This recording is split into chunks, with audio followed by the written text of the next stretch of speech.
and today we're going to be discussing my top 10 bucket list coasters. I think you guys will agree with quite a few of these coasters, but that's enough talking. Now let's just get straight on with this video. Okay, so for number 10 I've put Helix at Leesburg because of how it uses the terrain and how smooth it is. And also, the inversions look amazing. It goes into one straight after it's done a little dip out the station, so it's not wasting any time. Okay, so for number 9 I've put Leviathan because of its pure size. If you have not seen an image of it, well, I guess you've seen an image of it now, but how high it is so tall. You have to see an image of it now, and how massive and how spread out the layout is. It looks really cool, and also it has some cool theming about Leviathan, the underwater sea creature.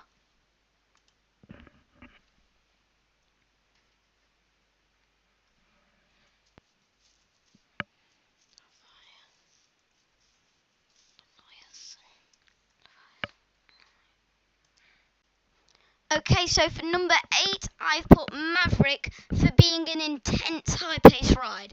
It is super quick. So basically, you go through these really high-speed turns, and the transitions, they are so slim and so quick, and they look really cool. So that is why Maverick will be taking our number 8 spot on this list. Okay, so for our number 7 spot, I've put Takabisha at Fuji-Q Highland in Japan because it has the steepest drop in the world. It's steeper than any other coaster in the whole wide world. In this planet, it is steeper than any other coaster in this planet. That is crazy. So that is why it will be taking our number 7 spot on this list. Okay, so for number 6, I've put King Dakar at Six Flags Great Adventure in New Jersey because it is the tallest roller coaster in this planet. That is absolutely crazy. It's crazier than being the steepest drop in the world. So that is why it is taking our number 6 spot. But also it is the second fastest coaster in the whole world, just after Formula Rossa beat it in 2010.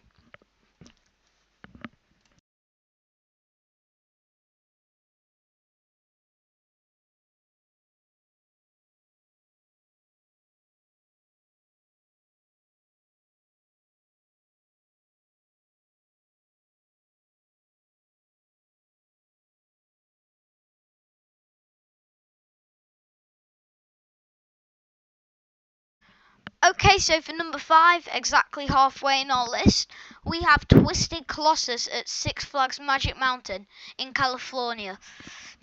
This is number 5 because it has this really cool dueling element.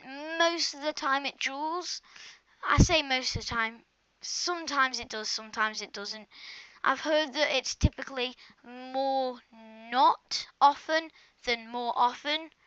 But it's still a cool dueling aspect, so that's why it will be taking our number 5 spot. Okay, so for number 4, we have the most anticipated roller coaster in a very long time. Now, you might be thinking, if it's that anticipated, why have you put it at number 4? Well, the reason why I've put it at number 4 is because we don't know if it's going to be good or not. It could be terrible, but it could be also really good. We don't know that yet, so that is why I put it at number 4, because we don't know if it's going to be good or bad yet, do we? So that's why it will be taking number 4 instead of number 1. Also, it's not really that much cheating because it comes out this year, so I don't really, because nobody's ridden on it yet, but we all know that it's at least going to be a decent ride because it's made by RMC. So it's definitely going to be good. Okay, so we are now going into our top 3. And for number 3, I've decided to put Millennium Force at Cedar Point. The reason why this isn't at number 1 or whatever is because I've watched quite a few of reviews of Millennium Force, and they will say it's not actually they do say it's good, but they don't say it's worth the title best coaster in the world. So that is why it's not at number 1. But it is still a really cool ride because of its pure height, and it has lots of cool overbanks. So that is why it'll be taking number 3 on our list. Okay, so for our number 2 spot, I've put Intimidator 305 at King's Dominion. The reason why I've put it at number 2 and not Millennium Force at number 2, because let's be honest, I think you all know what's at number 1. It's obvious what's at number 1, so, have a guess now, and you'll probably be right. So, the reason why I've put Intimidator 305 is because of its theme. It's got quite a good theme, being honest with you. Since it's a Cedar Fair, sorry, no offense to Cedar Fair, but they don't do that good of a job at theming things. But also, it's an extremely intense ride. That's what I've heard. It's extremely intense, so that is why it is worthy of number 2 on my list. Did you guess it? You probably did guess it. It is, of course, Fury 325 at Carowinds. A couple of people say it's not really worthy of the title of the best coaster in the world, but from my opinion, I haven't ridden it yet. I think it is.